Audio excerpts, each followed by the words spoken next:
నమస్కారం. గణిత బోధన మెథడాలజీకి స్వాగతం. ఈ శీర్షికలో గణిత విద్యా ప్రణాళిక ప్రాథమిక స్థాయి గురించి మీరు నేర్చుకోబోతున్నారు. ఏదైనా ఒక కార్యక్రమాన్ని నిర్వహించాలంటే దానికి ఒక నిర్దిష్టమైనటువంటి ప్రణాళిక అవసరం. మనం 2015లో నూతన విద్యా ప్రణాళికను రూపొందించుకోవడం జరిగింది. దీనికోసం మనం ఆంధ్రప్రదేశ్ స్టేట్ కరికులం ఫ్రేమ్వర్క్ 2010గా దీన్ని మనం అనౌన్స్ చేసాం. ఈ స్టేట్ కరికులం ఫ్రేమ్వర్క్ని అంటే విద్యా ప్రణాళికను మనం రూపొందించుకోవటానికి కొన్ని అంశాల ఆధారంగా తయారు చేయడం జరిగింది. మొదటిది NCF 2005 నేషనల్ కరికులం ఫ్రేమ్వర్క్, జాతీయ స్థాయి విద్యా ప్రణాళిక 2005ని ఆధారంగా చేసుకుని, అలాగే 72వ 73వ రాజ్యాంగ అధికరణల్ని మనం ఆధారంగా చేసుకొని, అలాగే నాలెడ్జ్ కమిషన్ రూపొందించినటువంటి రిపోర్ట్ని ఆధారంగా చేసుకొని, రైట్ టు ఎడ్యుకేషన్ యాక్ట్ ఆధారంగా చేసుకొని మనము ఈ APSCF 2011ని మనం చేసుకోవడం జరిగింది.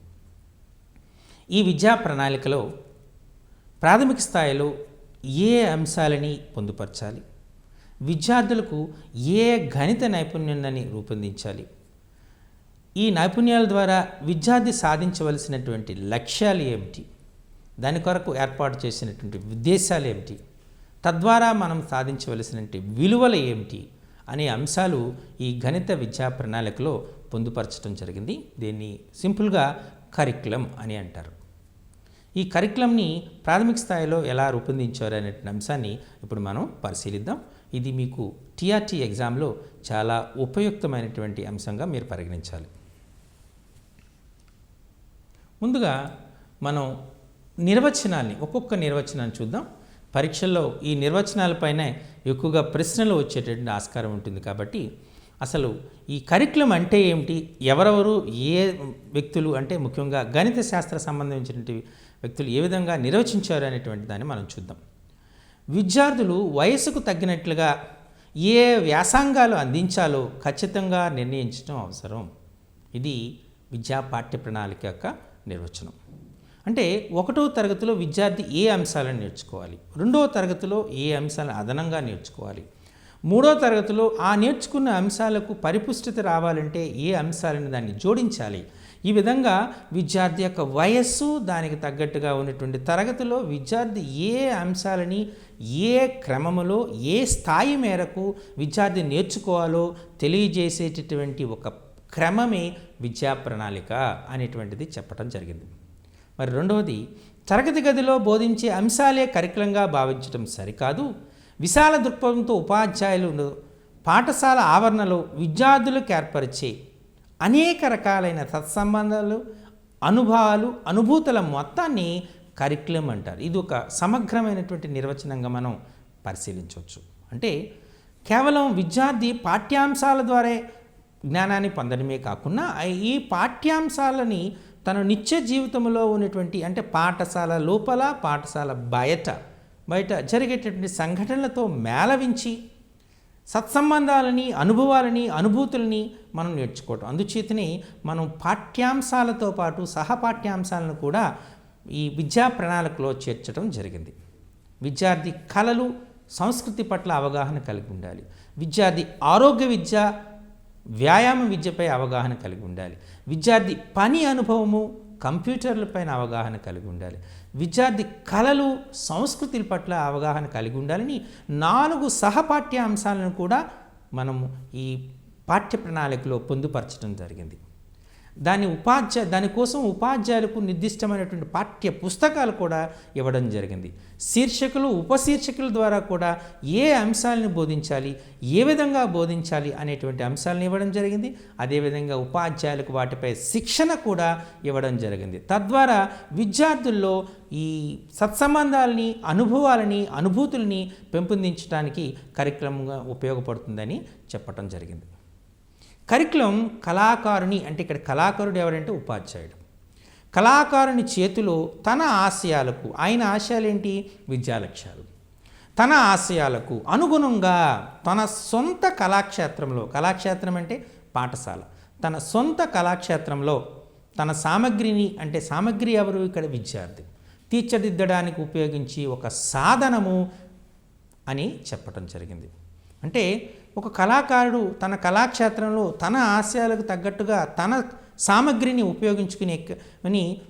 తీర్చిదిద్దేటటువంటి ఒక సాధనమే విద్యా ప్రణాళిక. చాలా అద్భుతమైనటువంటి నిర్వచనం ఇక్కడ. వాస్తవానికి ఇప్పుడు కళాకారుడు ఉన్నాడు. కళాకారుడు అంటే ఇక్కడ అర్థం ఉపాధ్యాయుడు. ఒక కళాకారుడు ఎలా అయితే ఒక ఇచ్చినటువంటి రా మెటీరియల్, ముడి సరుకుని తను ఆశయాలకు అనుభూతులకు అనురుచులకు అనుగుణంగా చెక్కవలసిన రీతిలో, మలచవలసిన రీతిలో తన విగ్రహాన్ని కావచ్చు లేదా వస్తువు కావచ్చు సామగ్రిని కూడా ఎలా మలుస్తాడో ఉపాధ్యాయుడు కూడా తన ఆశయాలకు మన సమాజం నిర్ణయించినటువంటి, విద్యా సంస్థలు నిర్ణయించినటువంటి అంటే ఎస్సీఆర్టీ నిర్ణయించినటువంటి ఉద్దేశాలు, లక్ష్యాలు, విలువలకు అనుగుణంగా పాఠశాలలో విద్యార్థిని తీర్చిదిద్దడానికి ఉపయోగించేటటువంటి ఒక పరికరమే ఈ పాఠ్య ప్రణాళిక అనేటువంటి చెప్పడం జరిగింది. ఇది వాస్తవం కూడా. పాఠ్య పుస్తకాలు ఇచ్చాం, పాఠ్య పుస్తకాలలో పాఠ్యాంశాలను ఇచ్చాం. ఆ పాఠ్యాంశాలని ఏ ప్రక్రియల ద్వారా, ఏ కృత్యాల ద్వారా, ఏ ప్రాజెక్ట్స్ ద్వారా విద్యార్థికి బోధన చేయాలో అనేటువంటి చెప్పడం జరిగింది. అలానే బోధనోపకరణ సామగ్రి ఏ విధంగా ఉండాలి, బోధన లక్ష్యాలు ఏమి ఉండాలి, బోధన పద్ధతులు ఏమిటి, విద్యా ప్రమాణాలు ఏమిటి, అలాగే బోధన అంశాలు ఏంటి, ఈ అన్ని అంశాలని వివరంగా కూలంకుషంగా ఈ స్టేట్ కరికులం ఫ్రేమ్వర్క్లో చెప్పటం జరిగింది. పాఠశాలలో విద్యార్థుల యొక్క పురోభివృద్ధికి కల్పించిన వ్యాసంగాలన్నింటినీ కరికులం అంటారు. అంటే కేవలం పాఠ్యాంశకు సంబంధించినటువంటి అంశాలే కరికులం కాదు, విద్యా ప్రణాళిక కాదు. ఆ పాఠశాల విద్యార్థుల యొక్క సమగ్ర ఉన్నత అభివృద్ధికి, పురోభివృద్ధికి కల్పించే ప్రతి వ్యాసంగం కూడా, ప్రతి ప్రక్రియ కూడా కరికులమే అవుతుంది. విద్యార్థులు మనం చాలా సెలబ్రేషన్స్ చేస్తూ ఉంటాం. జాతీయ దినోత్సవాన్ని జరుపుకుంటూ ఉంటాం. జాతీయ దినోత్సవం అంటే దేశం పట్ల ప్రేమని, అభిమానాన్ని, భక్తిని, గౌరవాన్ని కలిగేటట్టు కోసమే, పెంపొందించడం కోసమే మనము వివిధ జాతీయ దినోత్సవాన్ని జరుపుకుంటున్నాం. జనవరి 26ని జరుపుకుంటున్నాం, ఆగస్టు 15ని జరుపుకుంటున్నాం. అలాగే గొప్ప వాళ్ళ యొక్క పుట్టినరోజుల్ని ఒక ప్రత్యేకతతో మేళవించి జరుపుకుంటున్నాం. శ్రీనివాస రామానుజన్ గారి యొక్క పుట్టినరోజుని జాతీయ గణిత దినోత్సవంగా జరుపుకుంటున్నాం. అలాగే సర్వేపల్లి రాధాకృష్ణ గారి పుట్టినరోజుని మనం ఉపాధ్యాయ దినోత్సవంగా జరుపుకుంటున్నాము. జవహర్లాల్ నెహ్రూ యొక్క పుట్టినరోజుని మనము బాలల దినోత్సవంగా జరుపుకుంటున్నాం. ఇలా మహిళా దినోత్సవం, బాలల దినోత్సవము, ఉపాధ్యాయ దినోత్సవము, జాతీయ గణిత దినోత్సవము, సైన్స్ దినోత్సవము, ఇలా చాలా రకాలైనటువంటి వ్యాసంగాలని మనం చేస్తున్నాం. తద్వారా విద్యార్థుల్లో సామాజిక దృక్పథము, సామాజిక బాధ్యత, అలాగే దేశభక్తి, దేశం పట్ల గౌరవము పెంపొందించడానికి మనం చాలా రకాలైనటువంటి ప్రక్రియలను చేస్తున్నాం. అదేవిధంగా మనం చాలా రకాలైనటువంటి విద్యార్థుల్లో శారీరక దారుఢ్యతను పెంపొందించడానికి, తార్కికతను పెంపొందించడానికి, ఆలోచన దృక్పథాన్ని పెంపొందించడానికి, వాళ్ళలో కలిగినటువంటి అన్వేషణ, సంశ్లేషణ, విశ్లేషణ నైపుణ్యాన్ని అభివృద్ధి పరచడానికి మనం అనేక రకమైన సైన్స్ ఎగ్జిబిషన్స్ని కండక్ట్ చేస్తున్నాము.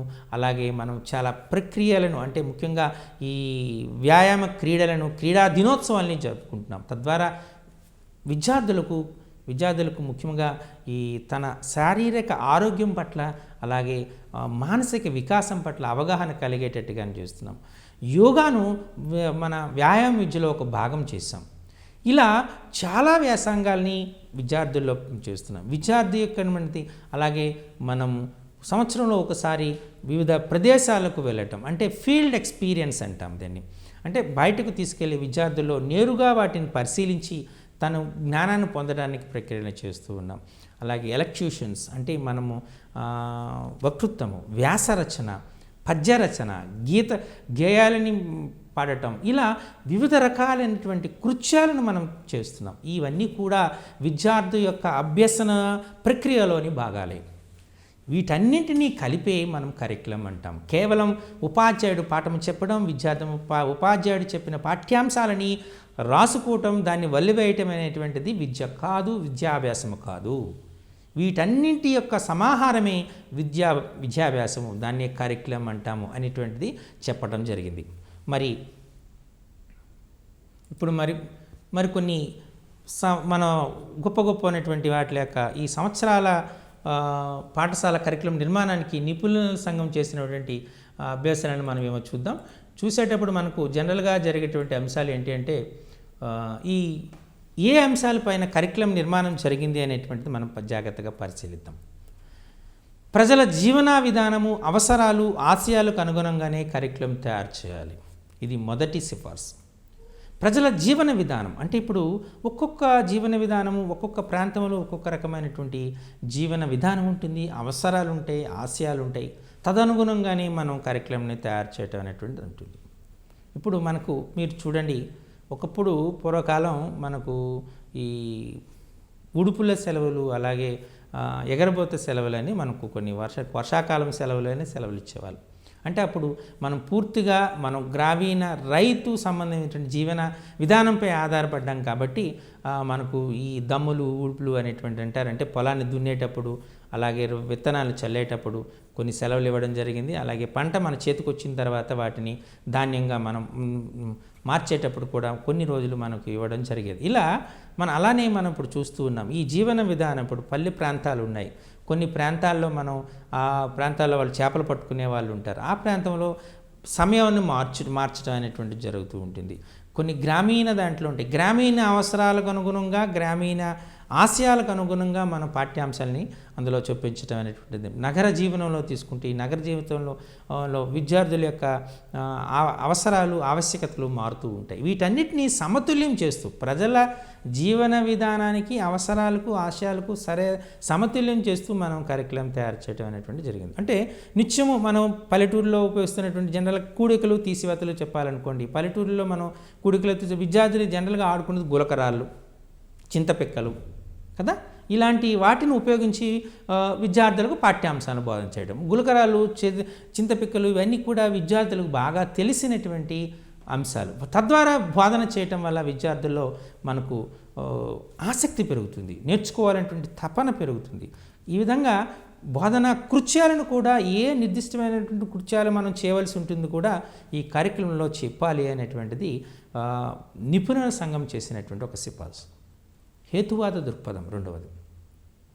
హేతువాదంగా ఉండాలి. కేవలం ఈ అంశములు ఇంతే, దీనికి వేరే అయినటువంటి తార్కికమైనటువంటి ఆలోచన లేదు, తార్కికమైనటువంటి కారణాలు లేవు అని చెప్పడం కుదరదు. గణితం హేతువాద దృక్పథంపై ఆధారపడి ఉంటుంది. ఒక సంఖ్యను ఇంకొక సంఖ్య భాగిస్తే ఆ సంఖ్యను కారణాంకం అంటారు. భాగిస్తుంది కాబట్టే కారణాంకం ఉంటున్నాం. ఇప్పుడు 6 తీసుకున్నాం, 2 అనేది 6కు కారణాంకం. ఎందుచేత 6ని 2 నిశ్శేషంగా భావిస్తుంది.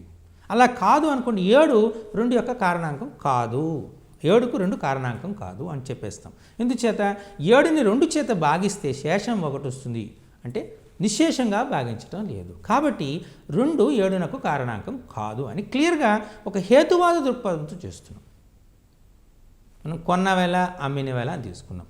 కొన్న వేళ కంటే అమ్మిన వేళ ఎక్కువ ఉంది అనుకోండి, లాభం వస్తుంది. కొన్న వేళ కంటే అమ్మిన వేళ తక్కువ ఉంది అనుకోండి, నష్టం వస్తుంది. ఎప్పుడు నష్టం వస్తుంది, ఎప్పుడు లాభం వస్తుంది అనే అంశాన్ని క్లారిటీగా ఇవ్వగలుగుతున్నాం. పొడవైనది, పొట్టిది, బలమైనది, బలహీనమైనటువంటిది, బరువైనది, తేలికైనటువంటిది, ఇలాంటి అంశాలని మనం పోల్చి చూడడానికి ముందుగా దాని ఆకృతిని పరిశీలిస్తాం. ఆకృతిని పరిశీలించి తద్వారా అది బలమైనదా, బలహీనమైనదా, పొడవైనదా, పొట్టిదా, ఇటువంటి పోల్చడం అనేటువంటి దాన్ని మనం చేయగలుగుతున్నాం. అది ద్విమితీయమా, త్రిమితీయమా, 3 కొలతలు అవసరమవుతున్నాయా, 2 కొలతలు అవసరమవుతున్నాయా? ఒక బోర్డు పైన ద్విమితీయ అనేటువంటి తలం పైన మనం దాన్ని రిప్రజెంట్ చేయగలుగుతున్నామా, త్రిమితీయమైనటువంటి తలం పైన రిప్రజెంట్ చేయగలుగుతున్నాం? ఇలా హేతువాదమైనటువంటి లక్షణాలు తీసుకున్నాం. సర్కిల్ తీసుకున్నాం. వృత్తము ద్విమితీయము అంటాం. ఒక బోర్డుపై వృత్తాన్ని గీయచ్చు. అంటే మనం ఒక ద్విమితీయ తలంపై దాన్ని గీయచ్చు కాబట్టి దాన్ని ద్విమితీయ వస్తువు, ద్విమితీయ ఆకృతి అంటారు. ఒక గోళము ద్విమితీయ తలంపై చేయలేము. అప్పుడు ఏం చేయాలి? మనం త్రిమితీయ స్పేస్ పైన రిప్రజెంట్ చేయగలగాలి. కాబట్టి దాన్ని త్రిమితీయం అన్నాం. ఇలా ప్రతి అంశంలో కూడా హేతువాదం అనేటివి ఉండాలి. హేతువాదం విద్యార్థి కంఠస్థాకు లేదా బైహార్టింగ్కి అలవాటు పడకూడదు. హేతువాదంగా ఆలోచించి తార్కికమైన ఆలోచన దృక్పథంతో విద్యార్థి దాన్ని నేర్చుకోవాలి అనేటువంటి అంశం హేతువాద దృక్పథం. అభ్యాసన పని అనుభవం, వర్క్ ఎక్స్పీరియన్స్. విద్యార్థి హ్యాండ్స్ ఆన్ ఎక్స్పీరియన్స్ కలగాలి. అందుచేతనే ప్రస్తుత విద్యా ప్రణాళిక అనేటువంటిది విద్యార్థి కేంద్రీకృత ప్రణాళిక, అంటే చైల్డ్ సెంటర్డ్, అలాగే వర్క్ సెంటర్డ్ అనమాట. పని అనుభవం అనేటువంటి దాన్ని విద్యార్థి కృత్యాధారితం ద్వారా నేర్చుకోవాలి. కృత్యాలు చేయాలి, స్వయం అనుభవాన్ని పొందాలి, దానిలో కలిగినటువంటి ఫలితాలను విశ్లేషణ చేయగలి, తద్వారా కాన్సెప్ట్ని డెవలప్ చేయగలి. విద్యార్థి ప్రతి పనిని చేయాలి. కృత్య ఆధారిత బోధన జరగాలి అనేటువంటిది నిపుణుల సంఘం చేసినటువంటి సిఫార్సు. దీన్ని మనం ఈ విద్యా ప్రణాళికలో పొందుపరచడం జరిగింది. అంటే ప్రతి అంశాన్ని కూడా, ఒక అంశాన్ని తీసుకున్న ఉదాహరణకి, ఒక త్రిభుజంలోని 3 కోణాల మొత్తము 180 డిగ్రీలు. ఇది మన టెక్స్ట్ బుక్లో ఇవ్వవలసిన అంశం ఎలా ఇచ్చామంటే, ఒక త్రిభుజాన్ని గీసాం, ఆ త్రిభుజం యొక్క 3 కోణాలకి 3 రంగులతో గుర్తించాం, వాటిని కట్ చేసి ఒక సరళ రేఖపై పెడితే మనకు ఒక సరళ కోణం ఏర్పడుతుంది. అంటే ఆ 3 కోణాలు కలిసి ఒక సరళ కోణాన్ని ఏర్పరుస్తాయి. సరళ కోణము అంటే 180 డిగ్రీలు. అంటే త్రిభుజంలోని ఈ 3 కోణాల మొత్తం 180 డిగ్రీలు అనేది ఒక కృత్యం ద్వారా మనం చెప్పాం. విద్యార్థి తన అభ్యాసనాన్ని పని ద్వారా నేర్చుకున్నాడు. అలాగే ఫోల్డింగ్ టెక్నిక్స్ ద్వారా కూడా మనం చెప్పడం జరిగింది. అలాగే 3 రకాలైనటువంటి ఒకే రకం త్రిభుజాన్ని 3 యాంగిల్స్లో పెట్టి వాటిని కలిపితే చివరకు ఒక బిందువు వద్ద ఆ 3 కోణాలు కలిసి 180 డిగ్రీలు ఏర్పరుస్తున్నాయని గమనిస్తాం. ఇంకొక కృత్యాధారం అంటే ట్యాబ్లేషన్ అన్నాం. అంటే మాకు పట్టిక ద్వారా తీసుకున్నాం. ముగ్గురు విద్యార్థులకు ఒక వర్క్ ఇచ్చాం, ఒక 4 రకాలైన త్రిభుజాలు ఇచ్చాం. ఆ త్రిభుజాల యొక్క కోణాలని కొలవమన్నాం. ఏబిసి త్రిభుజము, దానిలో 3 కోణాల మొత్తం 180 డిగ్రీలు. పీక్యూఆర్ త్రిభుజం, దానిలోని 3 కోణాల మొత్తం 180 డిగ్రీలు. XYZ త్రిభుజము, దానిలోని 3 కోణాల మొత్తం 180 డిగ్రీలు. LMN త్రిభుజము, దానిలోని 3 కోణాల మొత్తం 180 డిగ్రీలు. అంటే ఏ రకమైన త్రిభుజం తీసుకున్నా దానిలోని 3 కోణాల మొత్తము 180 డిగ్రీలు అనేటువంటిది విద్యార్థి విశ్లేషణ చేసి స్వయంగా కనుక్కోవడం జరుగుతుంది. అక్కడ సెల్ఫ్ ఇన్నోవేషన్, సెల్ఫ్ డిస్కవరీ జరుగుతుంది. కాబట్టి విద్యార్థి దాన్ని పూర్తిగా అవగాహన చేసుకుంటాడు. వీటితో పాటుగా మనం సమస్యా సాధన లేదా ఎనలిటిక్ మెథడ్ అనేటువంటి దాన్ని తీసుకుని విశ్లేషణ పద్ధతి ద్వారా మనము ఏమి ఇచ్చాడు దత్తాంశం, ఏమి కనుక్కోవాలి సారాంశము, దానికోసం ఏం పని చేయాలి నిర్మాణము, దత్తాంశ సారాంశ నిర్మాణ ఉపపద్ధతుల ద్వారా కూడా మనం దాన్ని రుజువు చేసి చివరకు ఆ విద్యార్థి ఆ త్రిభుజంలోని 3 కోణాల మొత్తం 180 డిగ్రీలు అని నేర్చుకోవడానికి సరి అయినటువంటి వాతావరణాన్ని మనం ప్రస్తుత పాఠ్యపుస్తకాల్లో చెప్పించడం జరిగింది. ఇది మన విద్యా ప్రణాళికలో పొందుపరిచినటువంటి ఒక సిఫార్సు. దాని ఆధారంగానే పాఠ్యపుస్తకాలు రాయబడ్డాయి. ఆ పాఠ్యపుస్తకాల్లో సూచించిన విధంగా గణిత బోధన జరుగుతుంది. తద్వారా ఏదైతే విద్యా ప్రణాళిక అనేటువంటిది ఎక్స్పెక్ట్ చేస్తుందో, ఎక్స్పెక్టెడ్ అవుట్కమ్స్ ఫలితాలను ఆశిస్తుందో ఆ రకమైన ఫలితం. అందుచేతనే రీసెంట్గా మనం లెర్నింగ్ అవుట్కమ్స్ అనేటువంటి దాన్ని చేయడం జరిగింది. ఈ లెర్నింగ్ అవుట్కమ్స్ ద్వారా ప్రతి పాఠశాలలో ప్రతి తరగతి గదిలో ఆ తరగతి యొక్క పాఠ్యాంశాల ద్వారా ఆ విద్యార్థి సాధించవలసినటువంటి లెర్నింగ్ అవుట్కమ్స్ విద్యా ప్రమాణాలని మనము పోస్టర్స్ ద్వారా, బ్రోచెస్ ద్వారా ప్రదర్శించడం జరుగుతూ ఉంటుంది. ఇది ఇలా అభ్యాసన పని అనుభవం ద్వారా విద్యార్థి అనేటువంటి నేర్చుకోవాలనేటువంటిది మరో నిపుణుల సంఘం చేసినటువంటి సిఫార్సు. కళాత్మక అనుభవం, విద్యార్థి కళాత్మకమైనటువంటి ఎక్స్పీరియన్స్ అనేటువంటిది కలిగి ఉండాలి, అనుభవాన్ని కలిగి ఉండాలి. అంటే నేర్పరితనం ఉండాలి. ఇప్పుడు ఒక త్రిమితీయ వస్తువును కానీ ద్విమితీయ వస్తువును కానీ 2 త్రిమితీయ వస్తువులను కలిపి కళాత్మకమైన అంశం తీసుకుని, ఇప్పుడు మనం టాయ్స్ చూస్తూ ఉంటాం, చిన్నపిల్లలు ఆడుకునే టాయ్స్. అవి టాయ్స్ తీసుకున్నారనుకోండి, క్రింద ఒక హెమిస్పియర్ అర్ధగోళం తీసుకుంటాడు, పైన ఒక శంకు ఆకృతి తీసుకుంటాడు, దానిపైన కొద్దిగా కొంత దూదితో కానీ లేక జుట్టుతో కానీ పెడతాడు, ఒక జోకర్ బొమ్మ చేస్తాడు. ఆ బొమ్మని దానిపైన పెట్టారనుకోండి, అది అటు ఇటు ఊగుతూ ఉంటుంది. ఎందుకంటే అక్కడ గరిమె నాభి స్థిరముగా ఉండదు కాబట్టి అది ఊగుతూ ఉంటుంది. ఇది కళాత్మకమైన అనుభవం. విద్యార్థులు తను నేర్చుకున్నటువంటి వివిధ రకాలైనటువంటి ద్విమితీయ త్రిమితీయ ఆకృతులు తీసుకుంటారు. అంటే దీర్ఘచతురస్రం కానీ, చతురస్రం కానీ, వృత్తం కానీ, అర్ధవృత్తం కానీ, శంకువు కానీ, లేక సెక్టార్ కానీ, ఈ వివిధ రకాలైనటువంటి ద్విమితీయ కానీ త్రిమితీయ ఆకృతులని ఉపయోగించుకొని రంగవల్లులు చేస్తుంటారు. ఇప్పుడు సంక్రాంతి వస్తుంది. సంక్రాంతి చూస్తే అన్ని ఇంటిని ముందు కూడా ముగ్గులైనటువంటి విద్యార్థులు పెద్దవాళ్ళు పిన్నలు అందరూ కూడాను ఈ ముగ్గులకు పోటీ పడుతూ ఉంటారు. సో ఈ ముగ్గుల పోటీలో మనం చూస్తూ ఉంటే వివిధ రకాలైనటువంటి రంగవల్లులను మన ఇంటి ముందు ప్రదర్శించడం జరుగుతుంది. అందులో ఈ గణిత గుర్తులను కూడా ఉపయోగించి, గణిత ఆకృతులను ఉపయోగించి చాలా కళాత్మకంగా చేయడం ఉంటుంది. అలానే కాకుండా ఇప్పుడు మన సిమెంట్ పని చేసేవాళ్ళు వీళ్ళు చేస్తున్నప్పుడు ఒక గార్డెన్లో కానీ, లేకపోతే ఒక ఇంటి ముందు కానీ, కారిడార్లో కానీ మనకేం చేస్తారంటే టైల్స్ని వివిధ రకాలుగా అమర్చి, వివిధ ప్యాటర్న్లో అమర్చి కళాత్మకమైనటువంటి రోడ్లని, కళాత్మకమైనటువంటి గోడల్ని తయారు చేయటం మనం చూస్తూ ఉంటాం. ఇక్కడ మనకు వచ్చిన వివిధ ఆకృతులని మనం కలపటం, కాంబినేషన్ ఆఫ్ వేరియస్ ఫిగర్స్. ఈ కళాత్మక అనుభవం విద్యార్థుల్లో పెంపొందించాలి. గణిత అభ్యసనం ద్వారా ఈ విద్యా ప్రణాళిక అనేటువంటిది కళాత్మక అనుభవాన్ని పెంపొందించాలని సూచిస్తుంది. తర్వాత క్రమశిక్షణ అనేది చాలా ముఖ్యమైనటువంటిది. విద్యార్థుల్లో వేగం రావాలి, ఖచ్చితత్వం రావాలి, అలాగే క్రమశిక్షణ అనేటువంటిది రావాలి. ఒక నిర్దిష్టమైనటువంటి పద్ధతిలో సమస్యను సాధించడం రావాలి. సమస్యను సాధించే విధానంలో ఒక నిర్దిష్టత రావాలి. అంటే ఎక్కడ ప్రారంభించాలి, ఎక్కడ క్లోజ్ చేయాలి, ఏది దత్తాంశము, ఏది సారాంశం, ఇచ్చిన అంశం ఏమిటి, కనుక్కోవాల్సిన అంశం ఏంటి, వీటి కోసం మనం ఉపయోగించుకోవాల్సినటువంటి సూత్రాలు ఏమిటి, అలాగే అంశాలు ఏమిటి, ఈ ప్రశ్న ఏ గణిత విభాగానికి చెందుతుంది, త్రికోణమితికి చెందుతుందా, లేకపోతే మనం ప్రాథమిక స్థాయి కాబట్టి అది భిన్నాలకు చెందుతుందా, లేక బేసిక్ కాన్సెప్ట్స్ ఆఫ్ జామెట్రీ అంటే రేఖాగణిత ప్రాథమిక భావనలకు చెందుతుందా, అంకగణితానికి చెందుతుందా, సాంఖ్యక శాస్త్రానికి చెందుతుందా, లేక సంఖ్యాశాస్త్రానికి చెందుతుందా అనేది విద్యార్థి గుర్తించగలగాలి. దీనికి ఒక క్రమశిక్షణాయుతమైన అభ్యసన సాగాలి. ఉపాధ్యాయుడు కూడా క్రమశిక్షణాయుతమైన బోధనను సాగించాలి. ఇది క్రమశిక్షణ. ఈ విధంగా ఈ క్రమశిక్షణ పెంపొందించాలనేటువంటిది గణిత విద్యా నిపుణుల సంఘం చేసినటువంటి సిఫార్సు అని మరొకసారి సిఫార్సు అని చెప్పచ్చు. ఓకే, అలాగే మనం చూస్తే శీల పోషణ, మానవతా విలువలు పెంపొందించాలి. మంచి భారతీయ పౌరుడుగా, ఒక మంచి పౌరుడుగా ఆయన పెంపొందించాలి.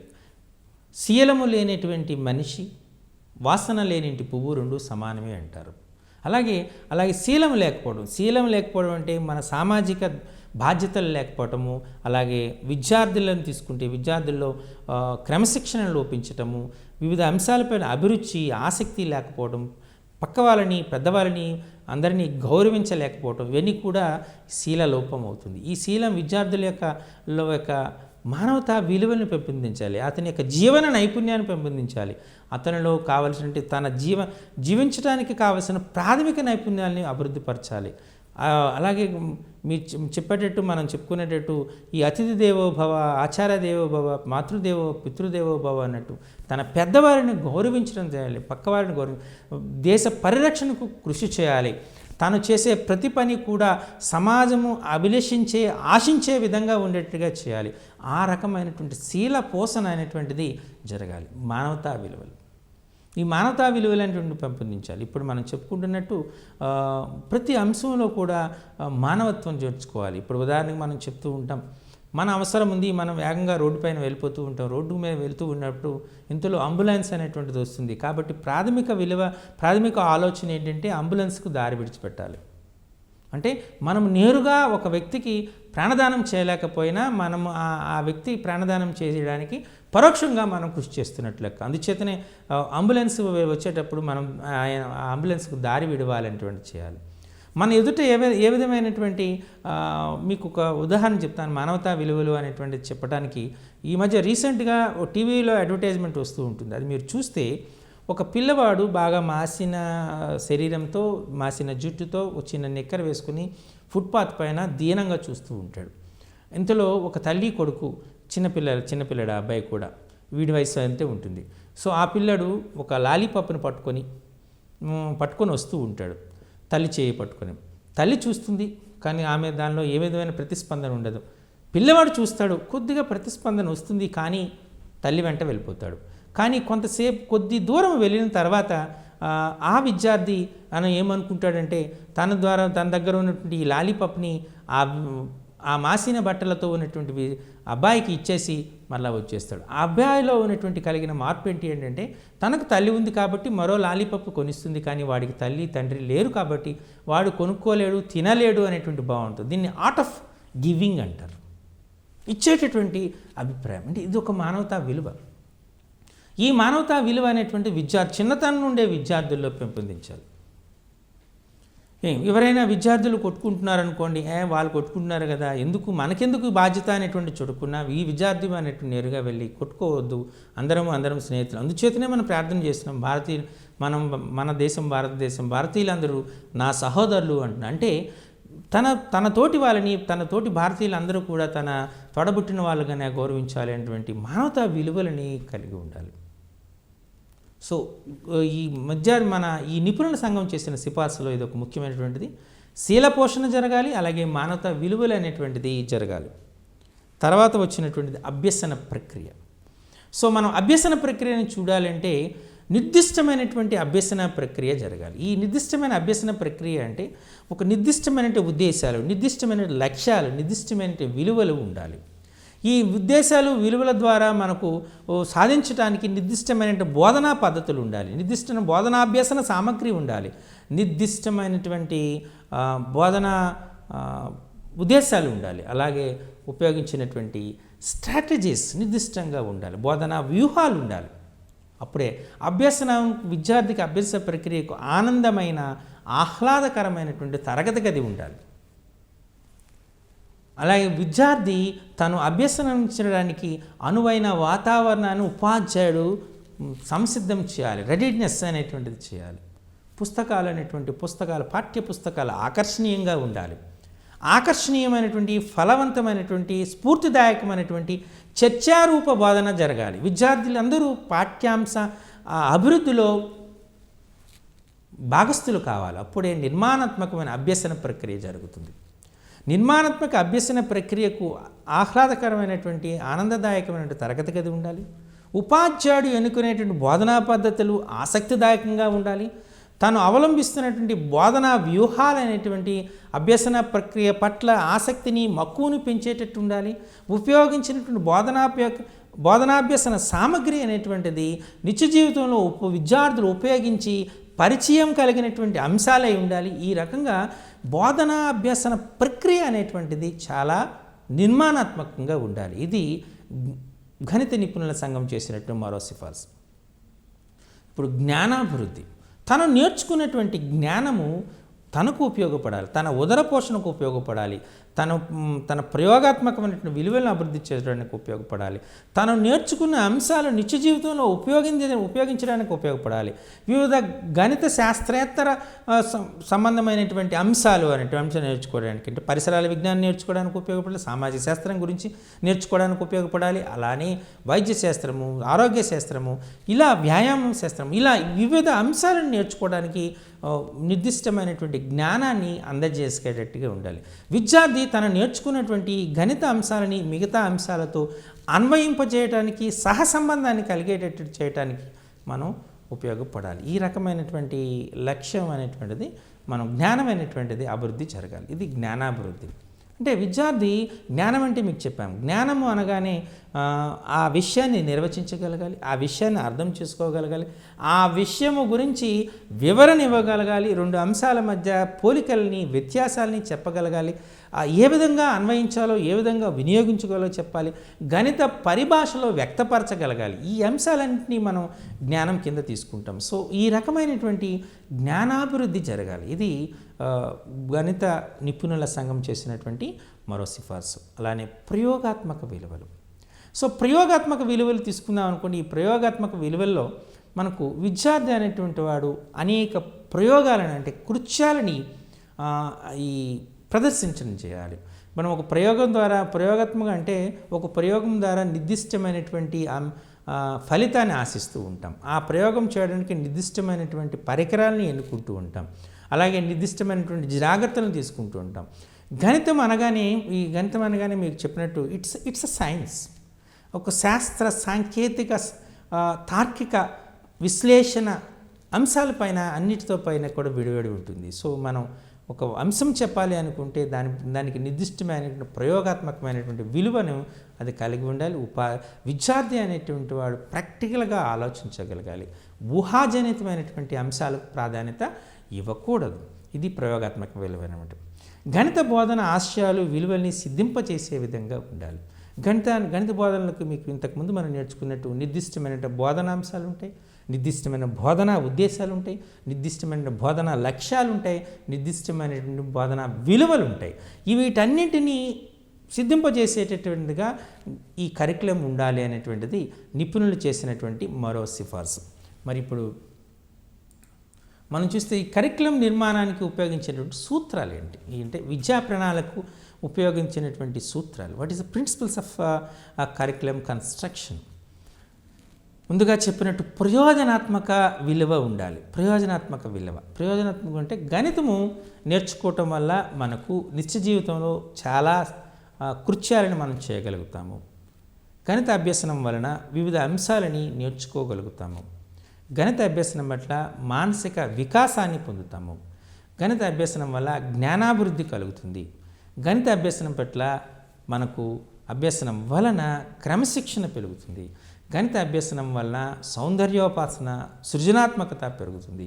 గణిత అభ్యసనం పట్ల తార్కికత, విశ్లేషణ, వివేచన శక్తి పెరుగుతుంది. ఇలా ఇవన్నీ ప్రయోజనాలే.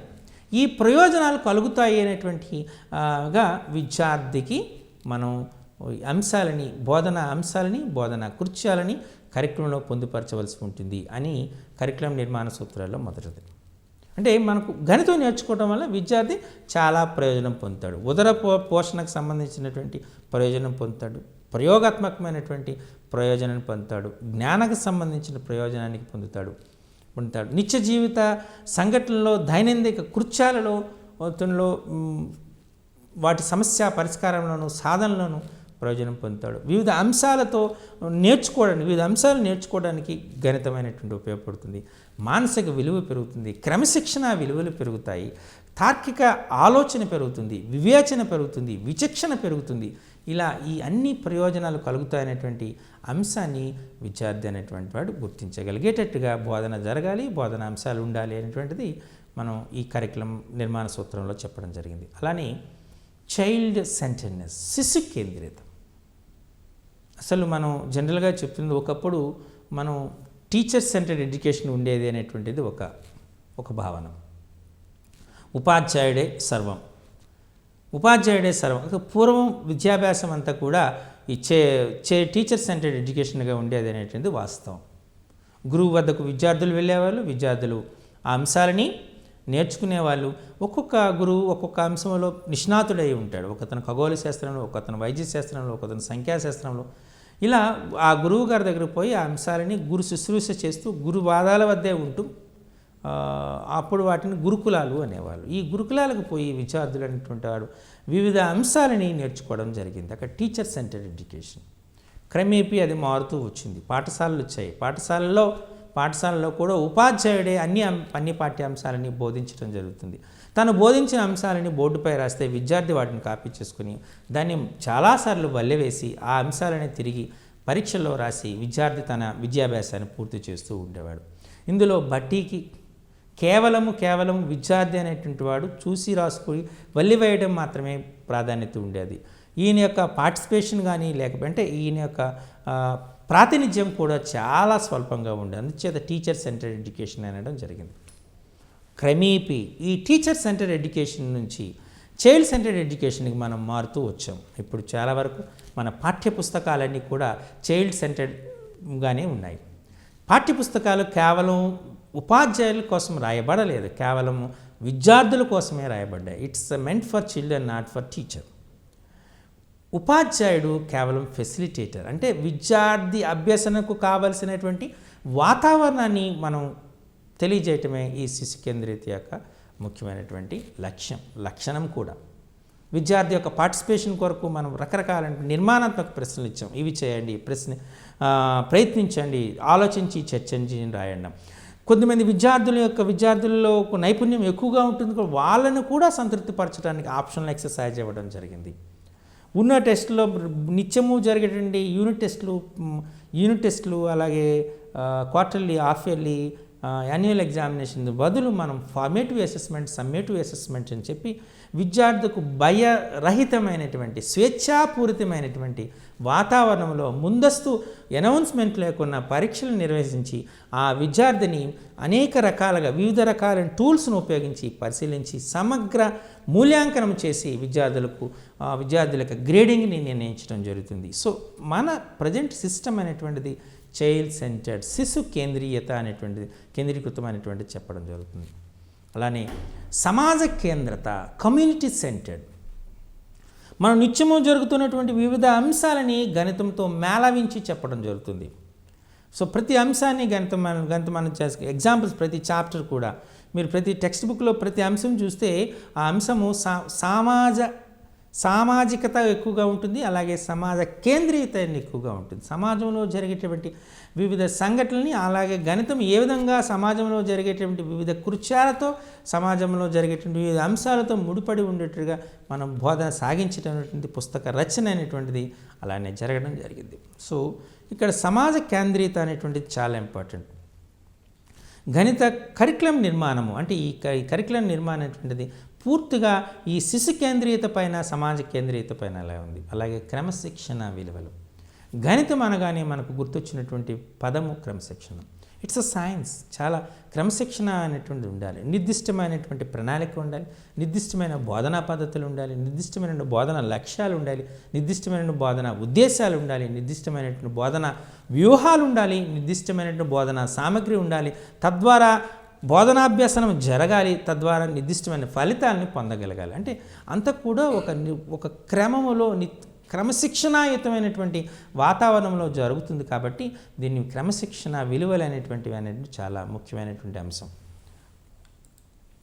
మరి ఇంకొక ముఖ్యమైన లక్ష్యం ఉన్నత విద్యకు దోహదం చేసేటువంటి లక్షణం ఉండాలి. ప్రాథమిక స్థాయిలో ఏ అంశాలు అయితే నేర్చుకున్నారో అది మాధ్యమిక స్థాయిలో నేర్చుకోవడానికి, మాధ్యమిక స్థాయిలో నేర్చుకునే అంశాలు ఉన్నత విద్యను నేర్చుకోవడానికి దోహదపడేటట్టుగా ఉండాలి.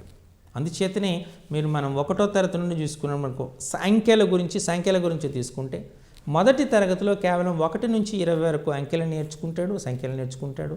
వాటిని రాయడము, చదవటము, రిప్రజెంట్ చేయడం, ప్రాతినిధ్యపరచడం నేర్చుకుంటాడు. కూడికలు, తీసివేతలు దాని ద్వారా నేర్చుకుంటాడు. పోలికలు నేర్చుకుంటాడు, గ్రేటర్ దాన్, లెస్ దాన్ పోలికలు నేర్చుకుంటాడు. ఏది పెద్దది, ఏది చిన్నది, ఏది బరువైంది, ఏది తేలికైనటువంటిది మున్నగా అంశాలని నేర్చుకోవడానికి సాధ్యమవుతుంది. తర్వాత 2వ తరగతికి వచ్చేటప్పటికి ఆయన 21 నుంచి 100 వరకు సంఖ్యలను నేర్చుకుంటాడు. అలాగే వాటి యొక్క పరిక్రియలు నేర్చుకుంటాడు. క్రమేపీ వాటిని తర్వాత సంఖ్యామానాన్ని నేర్చుకుంటాడు. ఒక సంఖ్యలను విస్తరించడం నేర్చుకుంటాడు. స్థాన విలువలు నేర్చుకుంటాడు. 1ల స్థానము, 10ల స్థానము, 100ల స్థానము, 1000ల స్థానం స్థాన విలువలు నేర్చుకుంటాడు. దశాంశ పద్ధతిని నేర్చుకుంటాడు. అలాగే మనం ఉపయోగిస్తున్నటువంటి ఈ భిన్నాలను నేర్చుకుంటాడు. భిన్నాలను పోల్చడం నేర్చుకుంటాడు. భిన్నాలకు సంబంధించినటువంటి చతుర్విధ ప్రక్రియలను నేర్చుకుంటాడు. ఒక రకమైనటువంటి ఇక్కడ మీరు చూస్తే మీరంతాను ఈ అంశాలు అనేటువంటివి మాధ్యమిక స్థాయిలో నేర్చుకునే అంశాలకు ఉపయోగపడతాయి. నిష్పత్తులు, అనుపాతాలు, అలాగే వ్యాపార గణితము, బీజగణితము, సాంఖ్యక శాస్త్రము, రేఖాగణితము, మిగతా ఈ అంశాలన్నింటి కూడా మాధ్యమిక స్థాయిలో నేర్చుకుంటారు. ఆ మాధ్యమిక స్థాయిలో నేర్చుకునే అంశాలన్నిటికీ దోహదపడే విధంగా ఈ ప్రాథమిక స్థాయిలో ఉన్న అంశాలు అనేటువంటివి ఇవ్వబడ్డాయి. ఆ రకంగా మనకు it's a base for the secondary education అనేటువంటిది అనేది ఒక పునాది. అంటే మాధ్యమిక స్థాయిలో నేర్చుకునే అంశాలకు పునాదిగా ఉన్నత విద్య అనేటువంటిది, మన ప్రాథమిక స్థాయి విద్య అనేటువంటిది ఉపయోగపడాలి. తద్వారా ఉన్నత విద్యకు ఉపయోగపడాలి. సిద్ధాంతాన్ని ఆచరణతో జత చేయాలి. అంటే ఒక నిర్దిష్టమైనటువంటి లక్ష్యాన్ని, ఉద్దేశాన్ని మనం పెట్టుకున్నాం, అవి ఆచరణీయంగా ఉండాలి. ఏవైతే మనం విద్యా ప్రమాణాలని నిర్దేశించామో, విద్యా లక్ష్యాలను నిర్దేశించామో, 1వ తరగతిలో విద్యార్థి ఈ అంశాలు నేర్చుకోవాలి, 2వ తరగతిలో విద్యార్థి ఈ అంశాలు నేర్చుకోవాలి, 3వ తరగతిలో ఈ అంశాలు నేర్చుకోవాలి, 4వ తరగతిలో ఈ అంశాలు నేర్చుకోవాలి, 5వ తరగతిలో ఈ అంశాలు నేర్చుకోవాలని నిర్దిష్టంగా మనం ఏవైతే చెప్తున్నామో ఆ వాటిని అవి ఆచరణీయంగా ఉండాలి. అంటే విద్యార్థి తన తరగతి పూర్తి చేసిన తర్వాత ఆ అంశాలన్నింటిలో కూడా నిష్ణాతుడు ప్రావీణ్యతను కలిగేటట్టు ఉండాలి. ఎప్పుడవుతాయి? అవి ఆచరణీయంగా ఉండేటప్పుడే అవుతాయి. కాబట్టి ఖచ్చితంగా సిద్ధాంతాన్ని ఆచరణతో జత చేయడం అనేటువంటి అవసరం. అవసరమైన మార్పులు చేసుకోవడానికి వీలుగా ఉండాలి. అంటే కొన్ని సందర్భాల్లో మన యొక్క భావజాలము గ్రౌండ్ లెవెల్లో ఉన్నటువంటి రియాలిటీకి దూరంగా ఉందనుకోండి, అప్పుడు వాటిని మార్చుకోవడానికి ఆస్కారం ఇవ్వాలి. ఇది ప్రాథమిక స్థాయిలో జరగలేదు కానీ మాధ్యమిక స్థాయిలో జరిగింది. మాధ్యమిక స్థాయిలో 10th క్లాస్లో ఉన్నటువంటి ఫిజికల్ సైన్స్లో సిలబస్ ఎక్కువగా ఉంది, విద్యార్థి చాలా కష్టతరంగా ఉంది అంటే ఒక 3 పాఠ్యాంశాలని 8th 9thలోకి మార్పు చేయడం జరిగింది. ఇలా పాఠ్య ప్రణాళిక అనేటువంటి it should be very flexible. అంటే అవసరానికి తగ్గటువంటి మార్పులు చేసుకోవడానికి వీలుగా ఉండాలి. ఇది ఏ విధమైన మార్పు చేయడానికి కుదరదు, మీరు ఖచ్చితంగా ఈ అంశాలను నేర్చుకోవాలనేటట్టుగా ఉండదు. ఎప్పుడైతే మన స్టేట్ బైఫర్కేట్ అయిందో, తెలుగు సోషల్ స్టడీస్లో దాని యొక్క జాగ్రఫీ అలాగే భాషలో మార్పులు ఉన్నాయి. కాబట్టి ఈ తెలంగాణ యొక్క జాగ్రఫీకి అలాగే తెలంగాణ ఉన్నటువంటి భాష, తెలుగు భాష యొక్క యాసకు తగ్గట్లుగానే తెలుగు టెక్స్ట్ బుక్స్ అలాగే సోషల్ స్టడీస్ టెక్స్ట్ బుక్స్ కొంత మార్పు చెందాయి. ఎలా కరికులం విద్యా ప్రణాళిక అనేటువంటిది అవసరమైన మార్పులు చేసుకోవడానికి వీలును కల్పించాలి. అలా వీలును కల్పించినప్పుడే ప్రిన్సిపల్స్ అనేటువంటివి మన కరికులం నిర్మాణ సూత్రాల నుండి సక్సెస్ఫుల్గా జరుగుతుంది. సో ఇవి ప్రిన్సిపల్స్ ఆఫ్ కరికులం కన్స్ట్రక్షన్స్. ఇంకా ఉపాధ్యాయులకు విద్యారంగ ప్రవీణులకు తగిన ప్రాముఖ్యం కల్పించాలి. అంటే వివిధ రకాలంటే విద్యారంగ ప్రవీణులు ఉపాధ్యాయులు ఈ పాఠ్యాంశ నిర్మాణంలోనూ అలాగే కరికులం నిర్మాణంలోనూ పాలు పంచుకున్నట్లు చేయాలి. అందుచేతనే మనం ఈ పాఠ్యపుస్తకాన్ని పాఠ్య ప్రణాళికని తయారు చేసేటప్పుడు ముఖ్యంగా ఎన్సీఆర్టీ నిపుణులు అంటే national council for research and education training అని ఎస్సీఆర్టీ నిపుణులు, వివిధ బిఎడ్ కాలేజ్ లెక్చర్స్ అలాగే డైట్ కాలేజ్ లెక్చర్స్, సీనియర్ గణిత ఉపాధ్యాయులు, అలాగే వివిధ విద్యారంగంలోనే వివిధ పోస్టులో ఉన్నటువంటి గణిత శాస్త్ర నిపుణులు, విద్యారంగ ప్రవీణులు వీళ్ళందరికీ కూడా ఈ కరికులం ఫ్రేమ్వర్క్లో భాగస్థులు చేయటం జరిగింది. ఇలా భాగస్థులు చేయటం వల్ల వాళ్ళ అభిప్రాయాలను అన్నింటినీ క్రోడీకరించి కరికులం నిర్మాణానికి కావలసినటువంటి నిర్దిష్ట సూత్రాలని ఎన్నిక చేసుకొని కరికులం అనేటువంటిది రాయబడాలి. సీనియర్ ఉపాధ్యాయులు అనేటువంటి వాళ్ళ యొక్క అభిప్రాయాలు కూడా, ఎందుకంటే ఉపాధ్యాయుడుకు తన తరగతి గది యొక్క సామర్థ్యము అలానే తరగతి గదిలో ఉన్నటువంటి ప్రాక్టికల్ డిఫికల్టీస్ అనేటువంటి పూర్తిగా తెలుస్తాయి. కాబట్టి విద్యార్థుల్లో ఉన్నటువంటి వైయక్తిక భేదాలు, ఆ వైయక్తిక భేదాల ఆధారంగా ఏ అంశాలని ఏ వయసుకు తగ్గట్టుగా ఏ తరగతిలో మనం ప్రవేశపెట్టాలనేటువంటి అనుభవం ఉంటుంది. కాబట్టి ఆ అనుభవాన్ని కూడా తీసుకొని మేళవించడం అనేటువంటిది జరిగింది. మరి ఈ గణిత విద్యా ప్రణాళిక నిర్వహణ సూత్రాలు ఉంటాయి, వాటి ఏమైనటువంటిది మనం చూద్దాం. గణిత విద్యా ప్రణాళిక సూత్రాలు అంటే మొదటి తార్కిక క్రమం, లాజికల్ ఆర్డర్. అంటే simple to complex, abstract to concrete. అంటే సులభంగా ఉన్న దాని నుండి కఠినతరంగా వెళ్ళటం. ముందు రేఖాగణితాన్ని 1వ తరగతిలో చెప్పలేము, అంతేనా? సాంఖ్యిక శాస్త్రాన్ని నేరుగా 2వ తరగతిలోనే చెప్పలేము. అంటే మొదటి తరగతిలో కేవలం సంఖ్యా భావన కలిగించాలి. ఆ తర్వాత ఆ సంఖ్యల్లో ఉన్నటువంటి రకాలు, ఆ సంఖ్యలకు సంబంధించిన ధర్మాలు, ఆ తర్వాత భిన్నాలు, దశాంశాలు, నిష్పత్తులు, అనుపాతాలు, కరణీయ సంఖ్యలు, అకరణీయ సంఖ్యలు, వాస్తవ సంఖ్యలు అంటూ ఒక తార్కిక క్రమాన్ని పాటించాలి. అందుచేతనే వాస్తవ సంఖ్యలను 10వ తరగతిలో నేర్చుకున్నాడు, అంకెలని మొదటి తరగతిలో నేర్చుకున్నాడు. చూసారా? ఇలా ముందుగా అంకెలను గుర్తించగలగాలి, అంకెలను ప్రాతినిధ్యపరచాలి, తర్వాత సంఖ్యలకు రావాలి, సంఖ్యల నుండి సంఖ్యల నుండి వచ్చిన తర్వాత సంఖ్యామానం రావాలి, సంఖ్యామానం వచ్చిన తర్వాత స్థాన విలువను రావాలి, స్థాన విలువ నుండి తర్వాత నేర్చుకున్న తర్వాత భిన్నాల నుండి దశాంశ భిన్నాలు, తర్వాత నిష్పత్తులు, అనుపాతాలు, తర్వాత వివిధ రకాలైనటువంటి సంఖ్యామానాలు, సహజ సంఖ్యలు, పూర్ణాంకాలు, పూర్ణ సంఖ్యలు, అకరణీయ సంఖ్యలు, కరణీయ సంఖ్యలు, వాస్తవ సంఖ్యలు. ఈ నిర్దిష్టమైనటువంటి ఒక తార్కిక క్రమం అనేటువంటి దానిలో ఉంటుంది. ఒక తార్కిక క్రమం ద్వారా పాఠ్యాంశాలు అనేటువంటివి ఉండాలి. అది మొదటిది. మనోవైజ్ఞానిక శాస్త్ర ఆధారం అంటే విద్యార్థి యొక్క మానసిక స్థాయి ఎలా ఉంటుంది, వాళ్ళ ఐక్యూ లెవెల్స్ ఎలా ఉంటాయి, అవగాహన సామర్థ్యం ఎలా ఉంటుంది అనే అంశాలు కూడా ఆధారంగానే మనం పాఠ్యాంశాలు ఇవ్వాలి. ఒక పాఠ్యాంశాన్ని వివిధ పాఠ్యాంశాలని విద్యార్థి యొక్క మానసిక స్థాయి అర్థం చేసుకోకున్న పాఠ్యాంశాలని ఒక తరగతి గదిలో పొందుపరిస్తే దాని యొక్క ఫలితం ఏమీ ఉండదు. అలానే మనం ప్రాథమిక స్థాయిలో నేర్చుకున్న అంశాలు మాధ్యమిక స్థాయిలో నేర్చుకున్న అంశాలకు దోహదపడేటట్టుగా ఉండాలి. ఆ విధమైన అందుచేతనే మనం వాడుతున్నటువంటి స్పైరల్ ఎడ్యుకేషన్ అంటాం. అంటే ఒక అంశము ఒక తరగతిలో ప్రారంభించి అదే తరగతిలో ముగింపు చేయడం అనేది జరగటం లేదు.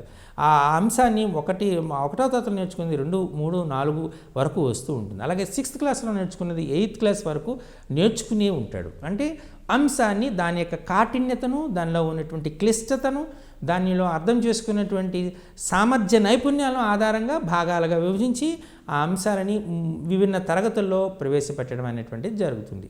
ఇక్కడ ఒక మనోవైజ్ఞానిక తార్కికమైనటువంటి ఆధారాలు అనేవి ఉంటాయి. అది దానికి సంబంధించినటువంటి అంశం. ఇది చాలా అవసరం. విషయ కాఠిన్యత కొన్ని అంశాలను నేర్చుకోవడానికి చాలా కష్టం ఉంటుంది. మీకు ఇంతకుముందు నేను చెప్పినట్టు క్షేత్రమితి నేర్చుకోవాలి. క్షేత్రమితిలో అంటే శంఖు, అలాగే స్తూపము, గోళము, ఘనము, ఓకే, ఇటువంటి అంశాలను నేర్చుకోవాలని నేరుగా ప్రతిరోజు చూస్తూ ఉంటాడు విద్యార్థి. ఇది శంకు ఆకృతిలో ఉంది.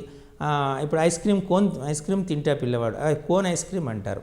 అది శంకు ఆకృతిలో ఉంటుందని పిల్లవాడికి తెలియదు. అంటే నేర్చుకోవచ్చేమో కానీ శంకువులో దాని యొక్క ఘనపరిమాణానికి, శంకు యొక్క ఏటవాలు ఎత్తుకి, శంకువు యొక్క ఎత్తుకి వీటి మధ్య సంబంధం, ఈ అంశాలని విద్యార్థి నేర్చుకోవటం అనేది ప్రాథమిక స్థాయిలో సాధ్యం కాదు. అందుచేతనే వాటిని మాధ్యమిక స్థాయిలోకి ప్రవేశపెట్టడం జరిగింది. కొన్ని అంశాలు ముఖ్యంగా ఈ అకరణీయ సంఖ్యలు, కరణీయ సంఖ్యలు, అకరణీయ సంఖ్య ధర్మాలు, అలాగే మరికొన్ని అంశాలు అంటే మనము ఆవర్తనమయ్యేటువంటి దశాంశ భిన్నాలు, అనావర్తనమైనటువంటి దశాంశ భిన్నాలు, ఇటువంటి కాఠిన్యం కొన్నిగా ఉన్నటువంటి అంశాలను మాధ్యమిక స్థాయిలోను, అలాగనే సంఖ్యలు, పోలికలు, సంఖ్యలను వివిధ గణిత శాస్త్ర గుర్తులతో సూచించటము, ప్రాథమిక భావాలైనటువంటి సంకలనము, వ్యవకలనము, గుణకారము, భాగహారము, ఈ చతుర్విధి ప్రక్రియలు వీటి యొక్క కాఠిన్యత తక్కువ ఉంటుంది కాబట్టి చేస్తున్నాం. అలాగే వీటిలో కూడా కాఠిన్యత ఉంటుంది. అంటే సంకలనాన్ని, వ్యవకలనాన్ని విద్యార్థి సులభంగా చేయగలుగుతాడు. గుణకారము, భాగహారంకి వచ్చేటప్పుడు కొద్దిగా కాఠిన్యం పొందుతాడు. అందుచేత ముందు సంకలనం, వ్యవకలనం చెప్పి తర్వాత గుణకారాన్ని చెప్పి చివరకు భాగహారం చెప్పడం జరుగుతుంది. అంటే విషయ కాఠిన్యత, ప్రాధాన్యత ఆధారంగా మనం ఈ పాఠ్యాంశాలని తరగతుల్లో వివిధ నిర్దిష్టమైన తరగతుల్లో ప్రవేశపెట్టడం అనేటువంటి జరిగింది. అలాగే కృత్య ఆధారిత క్రమం అనేది చాలా అవసరం. అంటే మనం విద్యార్థి అనేది హ్యాండ్స్ ఆన్ ఎక్స్పీరియన్స్ కలగాలి. విద్యార్థి నేరుగా పాఠ్యాంశ అభివృద్ధిలో పాలు పంచుకోవాలి. బోధనాభ్యాసన ప్రక్రియలో తన భాగం కావాలి. ఈ will be an active in their, చాలా యాక్టివ్గా పార్టిసిపేట్ చేయగలగాలి. అప్పుడు ఇవన్నీ ఎప్పుడు సాధ్యమవుతాయి? ఉపాధ్యాయుడు కృత్య ఆధారిత బోధనని చేసుకునేటప్పుడు, కృత్య ఆధారిత బోధన జరిగేటప్పుడు మనకు ఇది సాధ్యమవుతుంది అనేటువంటిది మనం చెప్పొచ్చు. అందుచేతనే పాఠ్యపుస్తకంలో చాలా వరకు వివిధ కృత్యాలను పొందుపరచడం జరిగింది. సంఖ్యారేఖపైన సంఖ్యల కూడికలు, తీసివేతలు చెప్పడం జరిగింది. ఇది ఒక రకమైనటువంటి కృత్యం. అలాగే వివిధ అంశాలు భిన్నాలను చేసేటప్పుడు వివిధ కృత్యాలని ఆధారంగా చెప్పటం, అలాగే రేఖాగణిత సంబంధమైనటువంటి అంశాలని చెప్పడానికి కృత్య ఆధారితమైనటువంటి అంశాలను చేయడం జరిగింది. చాలా కృత్యాలకు ఎక్కువ ప్రాధాన్యత ఇచ్చింది. అందుకే యాక్టివిటీస్ అనేవి చేయడం జరిగింది. అలాగే వివిధ ప్రాజెక్ట్స్ను కూడా మనం చెప్పడం జరిగింది. సో ఈ రకమైనటువంటి కృత్య ఆధారిత క్రమం అనేటువంటిది మనం చెప్పడం జరిగింది. అలాగే మనకు గణిత విద్యా ప్రణాళిక నిర్వహణ సూత్రంలో తర్వాతది శిశు కేంద్రీయత అనేటువంటిది మనం చాలా ఇంపార్టెంట్. మీకు శిశు కేంద్రీయత అంటే చైల్డ్ సెంటర్నెస్, విద్యార్థి కేంద్రీకృతంగా ఉండాలి. మనం ఇంతకుముందు చెప్పుకున్నట్టు మనము పూర్వకాలం నుంచి మనం తీసుకుంటే, అంటే మనకు గురుకులాల నుంచి మనం విద్యాభ్యాసాన్ని చూసుకుంటే అక్కడ టీచర్ సెంటర్డ్ ఉండేది, ఉపాధ్యాయ కేంద్రీయత విద్యా విధానం ఉండేది. క్రమేపీ అది శిశు కేంద్రీయ విద్యా విధానంగా మార్పు చెందింది. పాఠ్యపుస్తకాలు విద్యార్థుల కోసమే రచింపబడినాయి.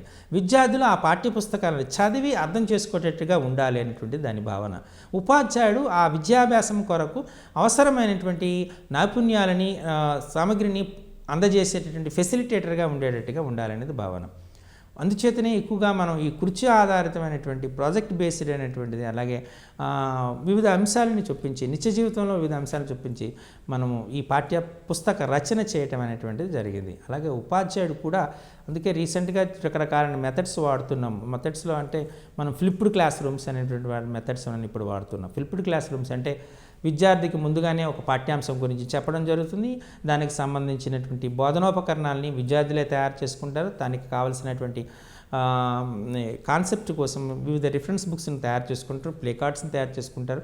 ఒక నిర్దిష్టమైనటువంటి పాఠ్యాంశ బోధనకు కావాల్సినటువంటి అన్ని వసతుల్ని సమకూర్చుకొని మరుసటి రోజు విద్యార్థులే పాఠ్యాంశాన్ని బోధన చేస్తారు. దీన్ని ఫ్లిప్డ్ క్లాస్ రూమ్స్ అంటారు. దీనివల్ల ఉపయోగం ఏంటంటే విద్యార్థి పాఠ్యాంశంలోని అంశం కాకుండా అదనంగా సమాచారాన్ని సేకరిస్తాడు.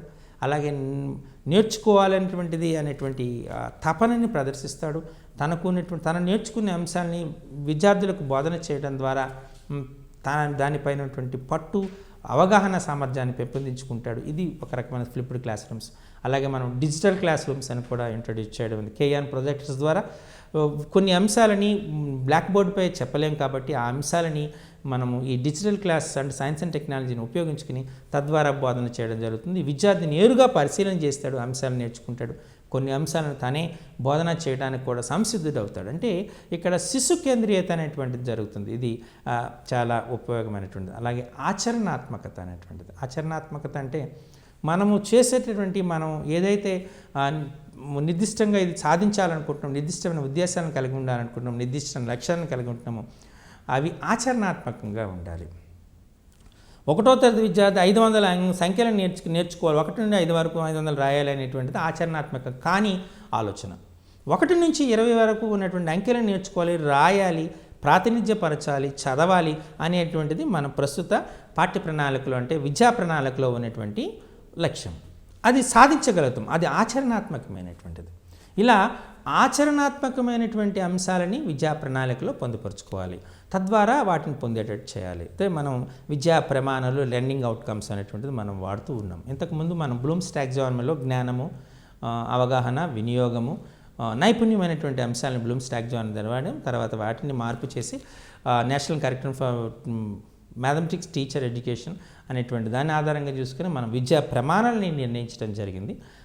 మన సమస్య సాధన, కారణాలు చెప్పటము, అలాగే వ్యక్తీకరణము, సహసంబంధము, ప్రాతినిధ్యపరచటము అనేటువంటివి 5 విద్యా ప్రమాణాలని దాని ఆధారంగా విద్యార్థి అనేటువంటి వాడు నేర్చుకునే అంశాలు ఉంటాడు, ఉపాధ్యాయుడు తన బోధన సాధించడం ఉంటుంది. సో మనం నిర్దేశించినటువంటి ఉద్దేశాలు కానీ లేదా లక్ష్యాలు కానీ విలువలు కానీ ఆచరణాత్మకంగా ఉండేటట్టుగా ఉండాలనేటువంటిది దీని భావన. మరి ఉపాధ్యాయునికి అంగీకారం ఇది కూడా చాలా ముఖ్యం. ఉపాధ్యాయునికి అంగీకారం చాలా అవసరం. ఉపాధ్యాయుడు తను ఎప్పుడైతే అంగీకారం తెలుపుతాడో తన బోధనని సక్రమంగా నిర్వహించగలుగుతాడు. ఉపాధ్యాయుడు ముందుగా తన అంగీకారం తెలిపాలి, ఈ అంశాలు ఈ తరగతి విద్యార్థులు చేయగలుగుతారు అనేటువంటిది అతను నమ్మాలి, అంగీకరించాలి. అప్పుడే ఉపాధ్యాయునికి అంగీకారం కుదిరినప్పుడే ఆ అంశాలు మనం పొందుపరిచినటువంటి అంశాల యొక్క బోధన ఖచ్చితంగా జరుగుతూ ఉంటుంది. ఇది చాలా అవసరం. అలాగే సహసంబంధం. గణితం వివిధ అంతఃసంబంధము, బాహ్య సంబంధం కలిగి ఉంటుంది. గణితంలోని వివిధ అంశాల మధ్య సంబంధం ఉంటుంది. అలాగే గణితం వివిధ శాస్త్రాలతో సంబంధం కలిగి ఉంటుంది. ఈ అంతఃసంబంధము, బాహ్య సంబంధాన్ని ప్రతిబంధించేటటువంటి విషయ పరిజ్ఞానాన్ని మన విద్యా ప్రణాళికలో పొందుపరచుకోవాల్సి ఉంటుంది. ఇవి గణిత సంబంధమైనటువంటి అంశాలు. అలాగే ఈ సిలబస్ నిర్వహణ విధానాలు మనం చూస్తే మనకు తార్కిక, మనోవైజ్ఞానిక పద్ధతులు ఉంటాయి. ఈ తార్కిక, మనోవైజ్ఞానిక పద్ధతుల ద్వారా అంటే ఒక లాజికల్ ఆర్డర్లో చెప్పటం, మనోవైజ్ఞానిక పద్ధతులు అంటే ఒక సైకలాజికల్ ఆర్డర్లో ఉండటం అనేటువంటి ఉంటుంది. అలాగే శీర్షిక పద్ధతి, ఇప్పుడు మనం శీర్షిక ఉన్నటువంటి తీసుకున్న ఒక నిర్దిష్టమైన శీర్షిక, సంఖ్యాశాస్త్రము, అలాగే బీజగణితము, రేఖాగణితం, ఇలా ఒక శీర్షిక పద్ధతిలో చెప్పడం ఉంటుంది. అలాగే ఏకకేంద్ర పద్ధతి, సర్పిల పద్ధతి అనేటువంటిది కూడా అంటారు. అంటే ఒక తరగతిలో నేర్చుకున్నది, 2వ తరగతిలో నేర్చుకున్నది, 3వ తరగతి నేర్చుకున్నది, ఇలా ముందు అంకెలను నేర్చుకోవటం, సంఖ్యలను నేర్చుకోవటం, అంకెల సంఖ్యల యొక్క కూడిక, తీసివేత, భాగహారము, గుణకారము, భాగహారము, ఇలా అంశాలు వివిధ తరగతులు నేర్చుకోవడానికి చేస్తుంది. అది ఏకకేంద్ర పద్ధతి, సర్పిల పద్ధతి అంటారు. ఏకకేంద్రం అంటే ఒకే తరగతిలో అన్ని అంశాలు నేర్చుకోవడం అనేటువంటి ఇవి ఈ సిలబస్ నిర్వహణ పద్ధతులు కూడా ఉంటాయి. వీటి ద్వారా కూడా మనం నేర్చుకోవడానికి సాధ్యం ఉంటుంది. ఇవి ఒక విద్యా ప్రణాళికను తయారు చేసేటువంటి అంశాలు. వీటిపై ఎక్కువగా ప్రశ్నలు వచ్చే ఆస్కారం ఉంటుంది కాబట్టి జాగ్రత్తగా ప్రాక్టీస్ చేస్తే ఖచ్చితంగా మంచి మార్కులు తెచ్చే ఆస్కారం ఉంటుంది. నమస్కారం.